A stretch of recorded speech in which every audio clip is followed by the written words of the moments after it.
Hello everyone, कैसे हैं आप लोग। आई होप कि आप सभी लोग बहुत अच्छे होंगे। तो साथियों, जिस तरह से आप सभी लोग हमारे साथ जुड़े हुए हैं बिल्कुल इसी तरह से आप लोग जुड़े रहिए और बहुत सारा प्यार दे रहे हैं, उसके लिए बहुत बहुत धन्यवाद आप लोगों का। और आइए शुरू करते हैं आज की क्लास को। थोड़ा से जल्दी से हम शुरू करेंगे क्योंकि काफ़ी ज़्यादा समय हो चुका है और मुझे लगता है कि क्लास को जल्दी से आरंभ करना चाहिए। आज जो प्रश्न होंगे थोड़ा से कठिन और सरल दोनों होंगे, ठीक है। लेकिन आप लोग जिस तरह से उत्तर देते हैं बिल्कुल इसी तरह से आप लोग अपना प्रयास जारी रखिए। आज भी मैं आप लोगों का नेम नहीं ले पाऊँगा क्योंकि काफ़ी ज़्यादा समय हो चुका है, ठीक है। आज मैं थोड़ा सा डिले हूँ, तो इसलिए मैं आप लोगों का नेम नहीं ले पाऊँगा। लेकिन कल से ऐसा नहीं होगा, ठीक है। कल से ही मान के चलिए, कल से सारी चीज़ें अच्छे सेटिंग हो जाएगी। चलिए बात करते हैं आज के पहले प्रश्न के बारे में। अगर हम बात करते हैं पहले प्रश्न के बारे में, तो पहला प्रश्न कह रहा है कि उपचारात्मक शिक्षण है। उपचारात्मक शिक्षण है शिक्षण में होने वाली कठिनाइयों का जानना, विद्यार्थियों की कठिनाइयों को जानकर उनका समाधान निकालना और विद्यार्थियों की उच्चारण दोषों को दूर करना और लेखन संबंधी दोषों को दूर करना। फिर से एक बार मैं क्वेश्चन को पढ़ूंगा और उसके बाद इसके विकल्प को पढ़ूंगा और उसके बाद आप लोग उत्तर दीजिएगा। यहाँ पर कहा जा रहा है उपचारात्मक शिक्षण, मतलब कहने का मतलब ये है कि जैसे मान लीजिए किसी बच्चे को कोई प्रॉब्लम है, अब उसके प्रॉब्लम को सॉल्व कैसे करना है आपको ये बताना है, ठीक है। कैसे उसकी समस्या का समाधान करना है, यानी कि कैसे उपचार करना है। जैसे एक डॉक्टर को जब ये पता चल जाता है कि किस उस व्यक्ति को या किसी व्यक्ति को या पेशेंट को कौन सा रोग हुआ है, तो उसके उसे कौन सा उपचार देना चाहिए, यानी कि कौन सी दवाई देनी चाहिए, कौन सा ट्रीटमेंट देना चाहिए, तो बिल्कुल वही बातें आपसे कहा जा रहा है कि आप उपचारात्मक शिक्षण क्या देंगे, यानी कि क्या है उपचारात्मक शिक्षण। शिक्षण में होने वाली कठिनाइयों को जानना और विद्यार्थियों की कठिनाइयों को जानकर उनका समाधान निकालना और विद्यार्थियों के उच्चारण दोषों को दूर करना। और उसके बाद अगर कहा जा रहा है कि लेखन संबंधी दोषों को दूर करना। जल्दी से इसका आंसर साझा करिए, आप लोग जल्दी से इसका आंसर साझा करिए और इसका आंसर हो जाएगा। कुछ छात्रों ने लगाने का प्रयास किया है और सी लगाने का प्रयास किया है, लेकिन आपका यहाँ पर सी नहीं होगा मेरे प्रिय साथियों। इसका आंसर हो जाएगा दो, सही हो जाएगा। यानी कि उपचारात्मक शिक्षण अगर देखा जाए तो विद्यार्थियों की कठिनाइयों को जानकर उनका समाधान निकालने को ही क्या कहा जाएगा, उपचारात्मक शिक्षण। यानी कि पूछा जा रहा है क्या है उपचारात्मक शिक्षण, ठीक है। अब आइए बात करते हैं अगले प्रश्न के बारे में। अगला प्रश्न हमसे कह रहा है कि उपचारात्मक शिक्षण की सफलता मुख्यतः निर्भर करती है। उपचारात्मक शिक्षण की सफलता मुख्यतः निर्भर करती है बच्चे की सामाजिक सांस्कृतिक पृष्ठभूमि पर।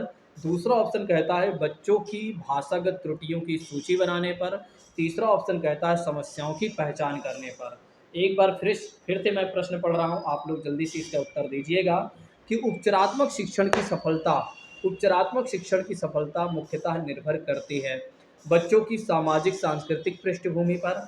दूसरा ऑप्शन कहता है बच्चों की भाषागत त्रुटियों की सूची बनाने पर। तीसरा ऑप्शन कहता है समस्याओं का समाधान करने पर और चौथा ऑप्शन कहता है समस्याओं के कारणों का सही पहचान करके।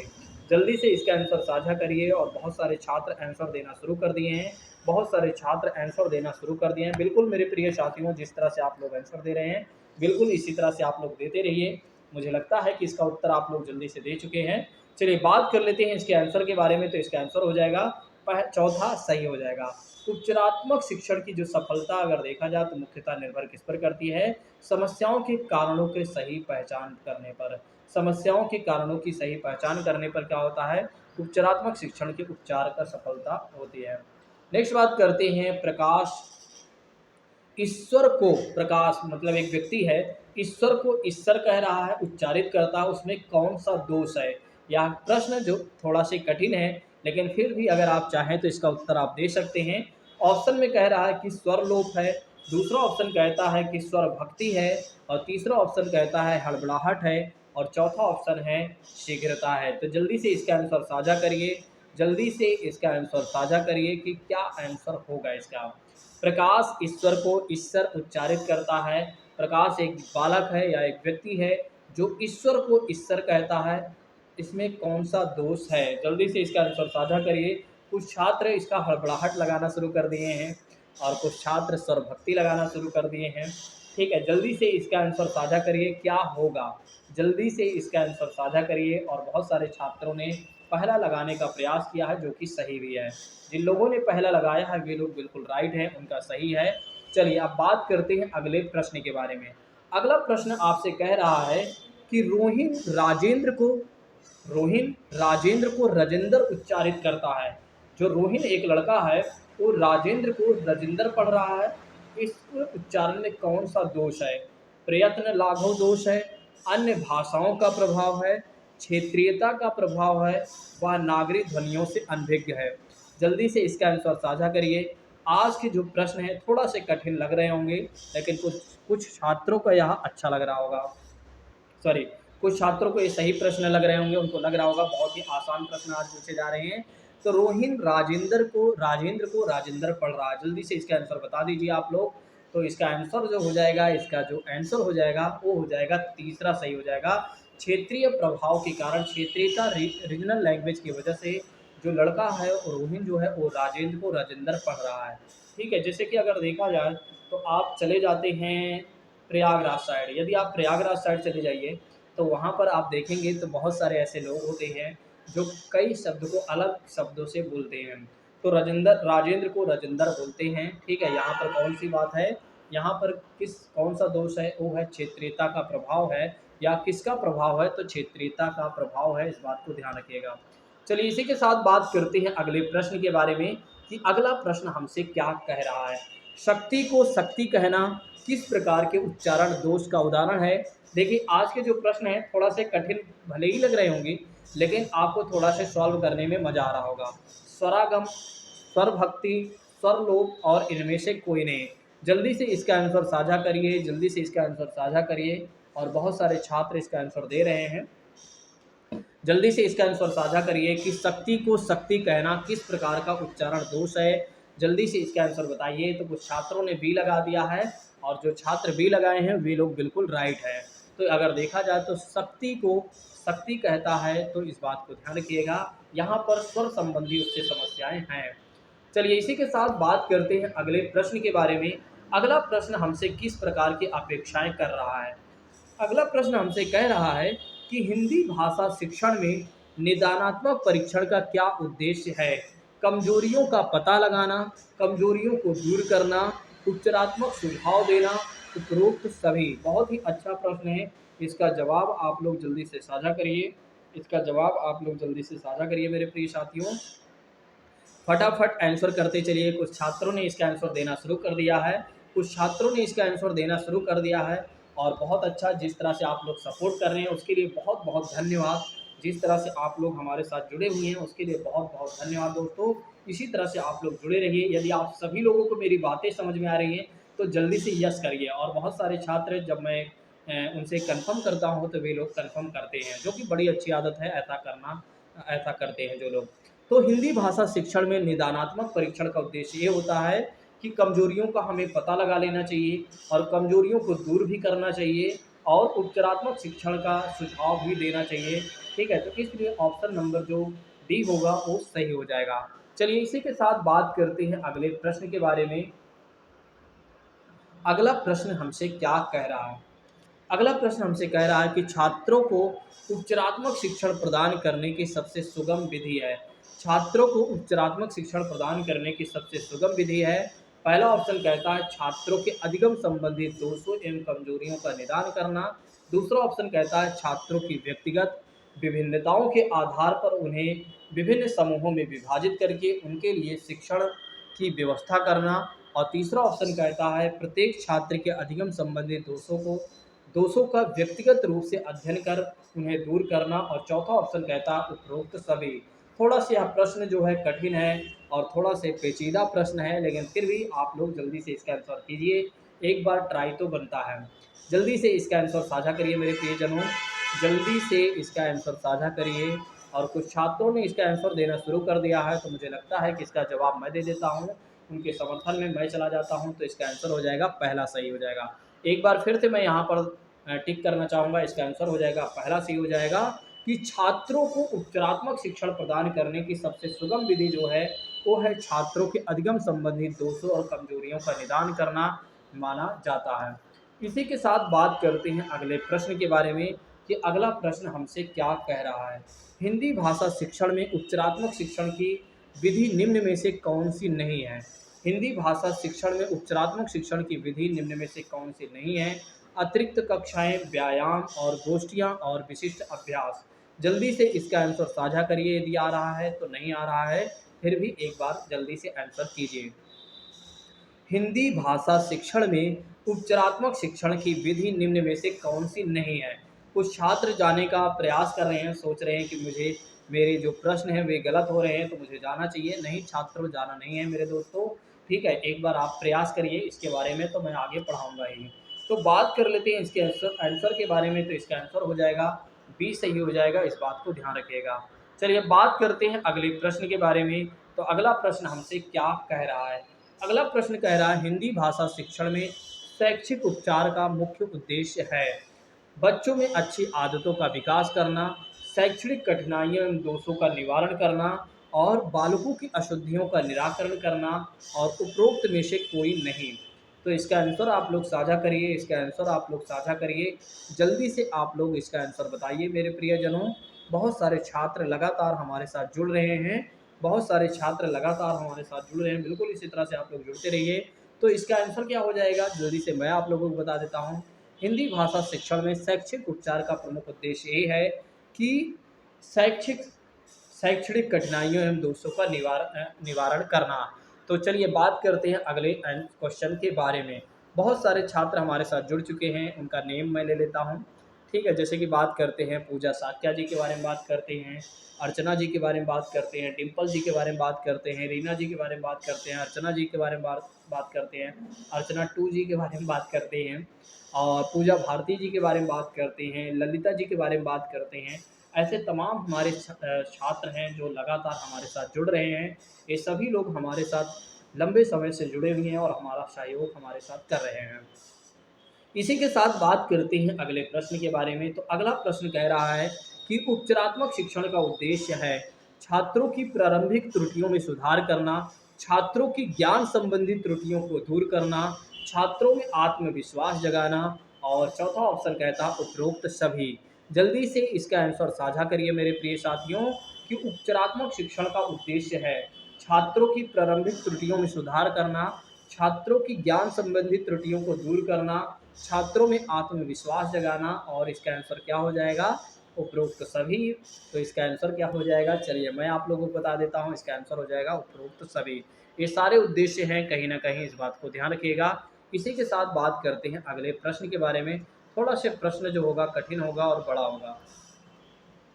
उपचारात्मक शिक्षण के लिए निम्नलिखित में से कौन सा कार्य नहीं किया जाना चाहिए। उपचारात्मक शिक्षण के लिए निम्नलिखित में से कौन सा कार्य नहीं किया जाना चाहिए।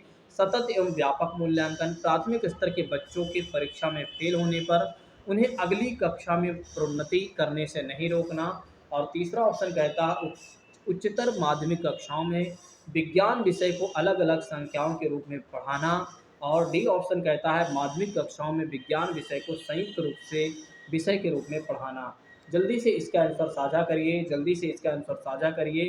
कुछ छात्र इसका आंसर देना शुरू कर दिए हैं, लेकिन फिर भी उनका गलत होने के चांसेस बढ़ रहे हैं, लेकिन कोई नहीं, इसका उत्तर आप लोग दीजिए क्या होगा। जल्दी से इसका आंसर बता दीजिए। तो इसका आंसर क्या हो जाएगा, चलिए मैं आप लोगों को बता देता हूँ। इसका आंसर हो जाएगा बी, सही हो जाएगा। ठीक है, आज मैंने आपको ये प्रश्न आपको दिखाया नहीं, लेकिन चलिए कोई नहीं।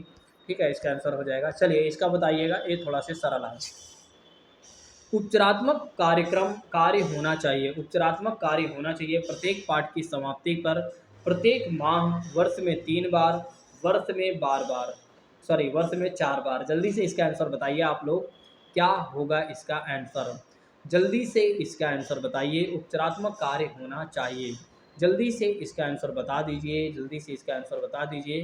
तो यहाँ पर हम बात कर रहे हैं 13वें नंबर प्रश्न के बारे में कि उपचारात्मक कार्य होना चाहिए। जल्दी से इसका आंसर बताइए क्या होगा इसका आंसर। तो इसका आंसर हो जाएगा पहला सही, प्रत्येक पाठ की समाप्ति पर उपचारात्मक कार्य होना चाहिए, प्रत्येक पाठ की समाप्ति पर, इस बात को ध्यान रखिएगा। अब बात करते हैं अगले प्रश्न के बारे में। अगला प्रश्न कह रहा उपचारात्मक शिक्षण का आधार निम्नलिखित में से कौन सा है। स्वनिरीक्षण परीक्षण, पाठ्य पुस्तक परीक्षण, निदानात्मक परीक्षण, व्याख्यान परीक्षण। जल्दी से इसका आंसर बताइए आप लोग जल्दी से इसका आंसर बता दीजिए। तो इसका आंसर क्या हो जाएगा? इसका आंसर हो जाएगा तीसरा सही हो जाएगा। यानी कि निदानात्मक परीक्षण, इस बात को ध्यान रखिएगा कि उपचारात्मक शिक्षण का आधार निम्नलिखित में से कौन सा है? तो निदानात्मक परीक्षण का है। ठीक है, तो इस बात को ध्यान रखिएगा, भूलिएगा नहीं। इसी के साथ बात करते हैं अगले प्रश्न के बारे में। कक्षा में कुछ बच्चे गलत वर्तनी का प्रयोग करते हुए लिखते हैं कि आप क्या करेंगे। इसे एक सहज या स्वाभाविक की प्रक्रिया मानेंगे। मानते हुए कक्षा में प्रिंट समृद्धि का निर्माण करेंगे। शब्दों को 10 बार सही तरीके से लिखने के लिए कहेंगे और बच्चों की उनकी त्रुटियों का एहसास कराएंगे और गलत वर्तनी वाले शब्दों पर लाल स्याही से घेरा आप बना देंगे या क्रॉस लगा देंगे। मतलब कुछ बच्चे ऐसे हैं जो गलत वर्तनी का प्रयोग कर रहे हैं।